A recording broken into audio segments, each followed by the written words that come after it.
Bonjour à tous et bonjour à toutes. Donc aujourd'hui, je vais vous présenter la deuxième partie du cours sur la Méditerranée médiévale.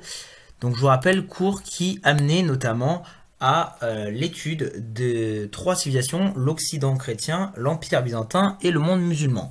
Donc je vous rappelle qu'en première partie, nous avions notamment étudié ces trois civilisations en montrant leurs caractéristiques. Et donc dans cette deuxième partie de cours, nous allons notamment mettre en avant quelles vont être les différentes relations entre ces différentes civilisations, donc et comment en fait vont-elles interagir les unes avec les autres. Tout d'abord, la Méditerranée, c'est un espace de conflits à différentes échelles. En effet, plusieurs conflits marquent l'espace méditerranéen, donc tout d'abord au sein des civilisations. Donc si on prend notamment les musulmans, donc au sein de l'islam, une fracture religieuse et politique intervient dès 658 au sujet de la succession du prophète en tant que calife. Donc après quelques batailles, un schisme va intervenir entre les partisans d'Ali, qui était le cousin et le gendre du prophète, et les partisans des Omeyyades, qui étaient les compagnons d'armes de Mohamed. Donc les premiers vont être qualifiés de chiites, tandis que les seconds vont être qualifiés de sunnites. Donc si les califes Omeyyades puis abbassides sont sunnites, et donc du coup vont être majoritaires, on va voir apparaître par la suite certains états dirigés par des chiites, tels que l'Égypte, où la dynastie des Fatimides va être au pouvoir de 969 à 1171. Au sein de la chrétienté d'Orient, une grosse crise va déchirer l'Empire de 726 à 843, ce qu'on appelle la crise iconoclaste. Donc cette crise va débuter avec un édit impérial en 726 qui va interdire les images religieuses qui étaient basées sur l'interdit biblique de tailler des images qu'on appelait l'idolâtrie.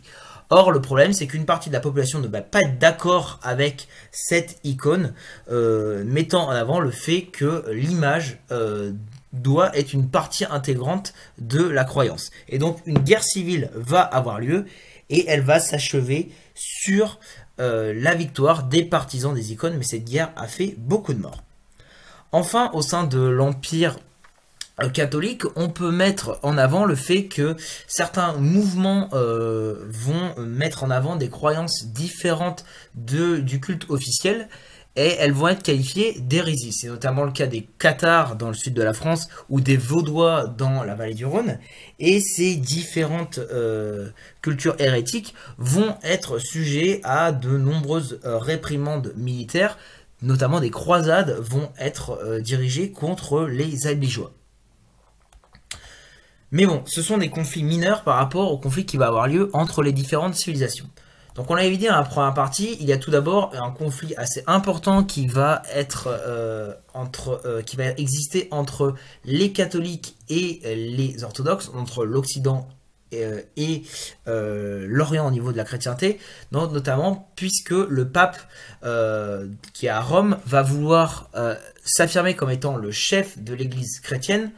Or, le patriarche de Constantinople, lui, entend de moins en moins ce discours, mettant en avant le fait qu'il a le pouvoir de faire sacrer le Basileus. Et donc, du coup, ces tensions vont encore plus s'accumuler par rapport au fait qu'il y a une divergence au niveau des pratiques religieuses, notamment, je vous rappelle que les prêtres orthodoxes ont le droit de se marier, tandis que les prêtres catholiques non. Bref, du coup, cette divergence de rites, cette divergence au niveau du pouvoir, va entraîner ce qu'on va appeler le schisme de 1054, donc c'est-à-dire la séparation officielle entre l'Église d'Orient et d'Occident. Plusieurs affrontements politiques vont avoir lieu et ils vont notamment culminer en 1204 avec notamment une armée de chevaliers européens catholiques qui vont s'emparer de Constantinople et la piller, faisant au passage le massacre de 2000 Byzantins, ce qui va créer un immense scandale au niveau de la religion chrétienne. Mais cela va surtout marquer la rupture définitive entre les deux chrétientés. À côté de ça, on peut mettre en avant qu'il va y avoir un véritable conflit entre les chrétiens et les musulmans au Moyen-Âge. Donc ce conflit va se matérialiser par deux épisodes. Tout d'abord, on peut mettre en avant qu'au 8e siècle, avec l'invasion de l'Espagne par les arabo-musulmans, les rois catholiques d'Espagne vont commencer une reconquête qui va être plutôt lente. Et c'est ce qu'on va appeler la Reconquista. Donc cette Reconquista, elle va s'étendre sur plusieurs siècles. Donc Tolède va être pris en 1085, tandis que la bataille de Las Navas de Tolosa va avoir lieu en 1212 et va permettre aux chrétiens de récupérer une partie du territoire. Mais simplement, ce qu'on peut mettre en avant, c'est le fait que simplement l'entièreté de l'Espagne va être récupérée par les chrétiens seulement en 1492 avec la chute du royaume de Grenade. À côté de ce conflit de la Reconquista, on peut mettre en avant le conflit lié aux croisades. En 1009, le calife Al-Hakim va décider de faire raser les églises de Jérusalem. Puis en 1078, le calife va interdire aux pèlerins chrétiens de venir se recueillir dans la ville, qui est pourtant considérée comme sainte, à la fois d'ailleurs par les juifs, les chrétiens, mais également les musulmans.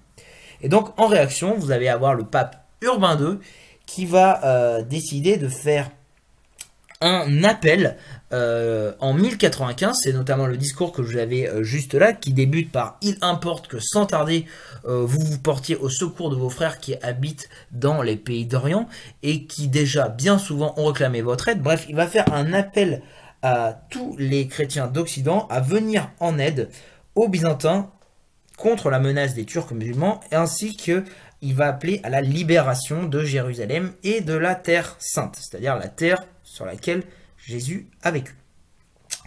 Donc cet appel va trouver sa résonance chez des milliers de seigneurs et de chevaliers, notamment on peut citer notamment Raymond de Toulouse ou Godefroy de Bouillon. Donc effectivement ces croisés vont décider de faire 3 départs à Clermont-Paris et dans la vallée du Rhin, se réunir à Constantinople et enfin commencer à combattre les Turcs, notamment à Nicée, à Antioche, avant de faire le siège de Jérusalem en 1099, siège qui va aboutir à la victoire des croisés, non sans un massacre absolument abominable comme on peut le constater sur cet extrait. À la suite de cette prise, les croisés vont décider de créer ce qu'on appelle les États latins d'Orient qui vont être créés pour protéger la ville. Ça va être des sortes d'états tampons qui vont être chargés justement de limiter l'avancée notamment des Turcs autour de Jérusalem. Excusez-moi. Simplement, vous doutez bien, les musulmans vont avoir du mal avec cette prise de Jérusalem et très vite vont décider de faire un appel au djihad, c'est-à-dire à la lutte armée d'ailleurs ou non, pour défendre et étendre l'islam. Donc cet appel au djihad, dont vous en avez notamment un extrait juste sous vos yeux, va notamment trouver résonance. C'est un chef musulman qui s'appelle Zengi, qui en 1044 décide de reprendre la ville d'Édesse aux croisés au nom du djihad. Et donc donc c'est ce que vous avez notamment sur la carte juste au nord de la carte. Et donc du coup pour répondre à cette attaque, le pape Eugène II va décider tout simplement de faire appel à Bernard de Clairvaux pour prêcher la croisade. Donc ce Bernard de Clairvaux, c'est qui? Donc c'est l'homme que vous avez à l'image. Donc ce Bernard de Clairvaux est tout simplement un homme qui est extrêmement populaire, puisque notamment c'est un abbé cistercien qui a fondé et dirigé plusieurs monastères dans lesquels les règles de vie sont très dures. Et donc ce dernier qui notamment mène une existence exemplaire est très charismatique au sein de la communauté notamment chrétienne. Et donc cet homme va décider de commencer à prêcher cette deuxième croisade pour le pape et va réussir à convaincre notamment Louis VII, le roi de France, ou encore Conrad III, l'empereur germanique, ainsi que 35 000 hommes. Et donc ces derniers vont partir en 1146, atteindre la Terre Sainte en passant par Constantinople, puis par la mer Méditerranée. Ils vont arriver en 1048, c'est ce que vous avez juste sur la carte, mais ne vont obtenir aucune victoire militaire. Ils vont notamment être battus très lourdement à Damas en juillet 1148. Et donc, du coup, finalement, vont décider de repartir donc en septembre 1148 pour Conrad III et en avril 1149 pour Louis VII. Donc, cela va aboutir à un échec, et encore plus un échec que les musulmans vont réussir à récupérer la ville de Jérusalem à la suite de ce conflit, puisque effectivement Saladin, le chef musulman, va à la suite de la bataille de Hattin prendre la ville de Jérusalem, excusez-moi, en 1187. À la suite de cela, plusieurs papes vont vouloir organiser des croisades, donc notamment, comme vous pouvez le voir, hein, vous allez avoir notamment 6 croisades de secours qui vont être lancées, mais comme vous pouvez le constater sur le tableau, la plupart vont être des échecs. Et donc, à la suite de la mort de Saint-Louis, il va décider d'arrêter ces croisades qui vont notamment se finir officiellement avec la disparition en 1291 des États latins d'Orient. Donc au final, cela va être un échec pour les chrétiens qui vont sortir affaiblis, les musulmans vont ressortir renforcés, et d'ailleurs il faut quand même souligner que ces croisades vont aussi aboutir à des affrontements entre chrétiens, puisque comme je l'ai expliqué tout à l'heure, vous avez l'épisode de 1204 qui va véritablement marquer une rupture entre la chrétienté d'Orient et la chrétienté d'Occident. Mais ce qu'il faut mettre en avant, c'est le fait qu'on ne va pas simplement se faire la guerre au Moyen-Âge, mais également on va également se faire des échanges. Échanges de plusieurs types, donc notamment au niveau économique, mais également au niveau culturel. Donc tout d'abord, ces échanges économiques, ils vont être marqués par le développement de ce qu'on appelle un grand commerce. Donc qu'est-ce que c'est le grand commerce? C'est en fait le fait qu'on va faire du commerce sur des grandes distances, de l'Orient jusqu'à l'Occident, de Antioche jusqu'à Londres, en passant par la Scandinavie, où on va s'échanger à la fois des produits orientaux de type épices, soit produits occidentaux de type vin, sel, bois, laine ou encore céréales. Donc pourquoi on va avoir ce grand commerce qui va se développer? C'est notamment dû au fait que les routes sont plus sûres et mieux entretenues, mais également grâce à de nouveaux moyens de transport tels que la galère. Ce grand commerce va notamment mettre en avant une région de l'Europe, c'est la région de l'Italie du Nord, marquée par des villes comme Venise ou Gênes. Donc, pourquoi ces villes vont connaître une telle domination sur le commerce entre le 11e et le 15e siècle? C'est simplement que elles vont notamment déjà profiter de leur position centrale stratégique, mais également elles vont réussir à obtenir des privilèges, des accords commerciaux avec les empereurs byzantins, mais également les califes. Et également, elles vont réussir à installer des comptoirs, notamment. Alors, qu'est-ce que c'est les comptoirs?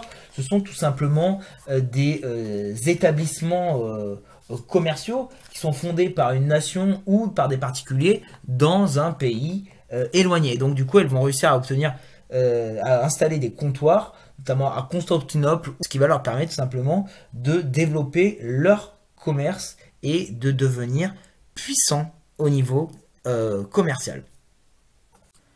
Grâce à leurs nombreux avantages, les cités italiennes et notamment les marchands achètent les produits de luxe, surtout les épices, la soie, les pierres précieuses venues d'Asie qu'ils vont rapporter en Italie. Leurs navires vont toujours se déplacer en convoi pour notamment se protéger des pirates. Puis ces marchands vont revendre leurs marchandises dans les grandes foires d'Europe et notamment en Champagne jusqu'au XIIIe siècle, ainsi que dans les villes situées dans la vallée du Rhin. Et donc cela va permettre à la Méditerranée de devenir un carrefour commercial qui va relier l'Europe, l'Asie et l'Afrique, ce qui va permettre de dire que c'est un développement du grand commerce. Parmi les cités, je veux dire, les plus puissantes, si ce n'est la plus puissante, on peut évoquer la ville de Venise. Donc cette ville qui va être située sur le bord de la mer Adriatique est probablement la principale ville marchande de Méditerranée. Ce n'est pas pour rien d'ailleurs qu'on va l'appeler la Sérénissime. Donc cette ville de Venise, pour la présenter très rapidement, c'est avant tout une ville que l'on va qualifier de république, qui va être dirigée par des doges, qui vont être élus à vie par un grand conseil composé de marchands de la cité. Donc comme on peut le voir, c'est pas véritablement une république, mais c'est plutôt un régime où les marchands auraient pratiquement tous les pouvoirs. Donc on se rapprocherait plus en fait de l'oligarchie. Donc cette ville cette cité de Venise, c'est une ville qui a réussi à développer un véritable empire commercial durant le Moyen-Âge, grâce notamment aux nombreux comptoirs qu'elle va disposer, notamment dans l'Empire byzantin, notamment après le traité de 1082, mais également grâce notamment à tous les privilèges qu'elle va obtenir. En effet, c'est une cité qui est tellement puissante au niveau de sa marine qu'elle a réussi notamment à protéger l'Empire byzantin lors de l'invasion des Normands, et donc en retour, l'Empire byzantin leur a accordé de nombreux privilèges. Ce qui est intéressant aussi à mettre en avant, c'est que les marchands vénitiens vont être puissants puisqu'ils vont avoir la possibilité de développer de nouvelles formes de contrats qui vont stimuler le commerce. On peut évoquer également le fait que la monnaie, le ducat, va devenir la principale monnaie d'échange en Méditerranée. D'ailleurs, au passage, je m'excuse de la faute d'orthographe qui est indiquée sur le diaporama. Également, ce qu'on peut mettre en avant, c'est que cette ville, grâce à son commerce, va devenir une ville extrêmement riche, comme on peut le voir notamment avec le développement de ces fameux paléoanthropos qu'on va avoir tout le long en fait de la ville. On va avoir ces décorations dans le but véritablement de montrer la puissance des marchands. Bon, également, ce qu'on peut mettre également par rapport à Venise, c'est que cette grande puissance commerciale va aussi devenir une puissance politique, puisque notamment à la suite de la 4e croisade, comme j'ai expliqué tout à l'heure, elle va en fait donner la faveur au pape de transporter en fait ses soldats, et va décider tout simplement de détourner la 3e croisade vers Constantinople pour organiser en fait le pillage de la ville. Et donc, à partir de là, Venise va s'emparer de territoires byzantins tout le long de l'Adriatique, en Grèce et également en Crète, au point de devenir un véritable empire commercial, excusez-moi. Et donc, on peut qualifier Venise de véritablement thalassocratie grâce à cette puissance. Donc, on est autour du XIIIe siècle, et Venise est à son apogée. J'aurais pu également vous citer l'exemple de Gênes, qui va connaître alors un destin moins brillant, mais qui va quand même être puissant grâce notamment aux nombreux comptoirs et privilèges que la ville va obtenir en fait en Méditerranée. À ces échanges économiques, on peut mettre également en avant les échanges culturels, puisqu'effectivement les hommes et les idées vont eux aussi circuler en Méditerranée. Donc tout d'abord, ce que l'on peut mettre en avant, c'est qu'avant tout, il va y avoir un côtoiement religieux. C'est-à-dire que certes, on va avoir de nombreuses guerres religieuses, mais on peut mettre en avant le fait qu'il y a une certaine coexistence. Notamment dans le monde musulman, les chrétiens et les juifs sont tolérés, puisqu'ils peuvent pratiquer leur religion à condition de payer un impôt spécial, la dîma, et donc du coup ils vont obtenir le statut de dhimmi, c'est-à-dire de protégé. Dans le monde chrétien, certes la tolérance va être moins importante, mais on a l'exemple de musulmans qui vont vivre dans les régions notamment reconquises par les Occidentaux en Espagne et en Sicile.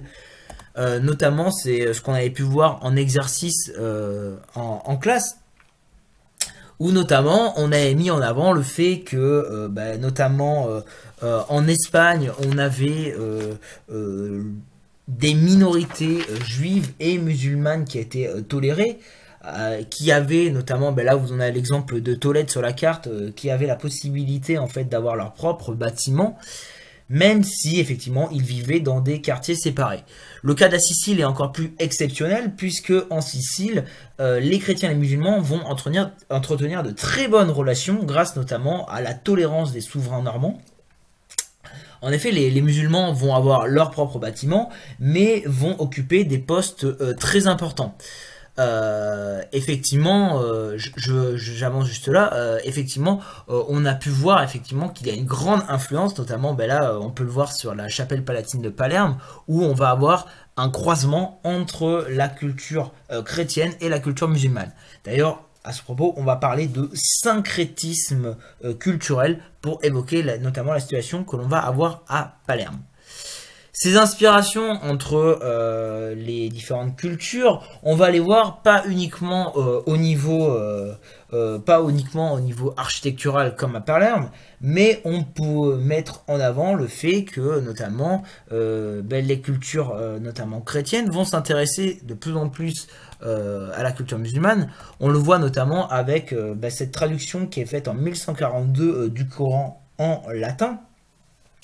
On a également le fait que de nombreux étudiants vont commencer à traduire notamment les traités des auteurs arabes. Donc effectivement, on va commencer à avoir véritablement un transfert intellectuel qui va se faire. On peut également évoquer le fait que l'on va avoir un transfert aussi technique, puisque les Arabes vont transmettre aux Européens les chiffres, comme on a pu voir en classe, qui étaient venus d'Inde, mais également les techniques médicales, la fabrication du papier ou encore les techniques d'irrigation. Et donc, comme j'ai dit tout à l'heure, on peut avoir également un transfert qui va se faire au niveau architectural, puisque les églises et les palais bâtis en Sicile mélangent inspiration européenne et arabe. D'où le terme de syncrétisme religieux.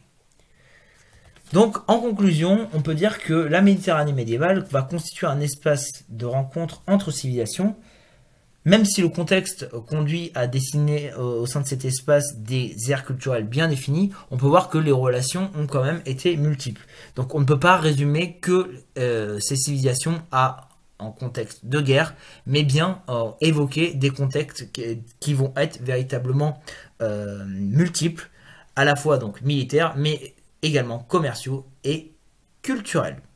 Donc là, je vous laisse notamment les dates clés du cours, ainsi qu'un schéma représentant un petit peu l'idée générale de ce cours.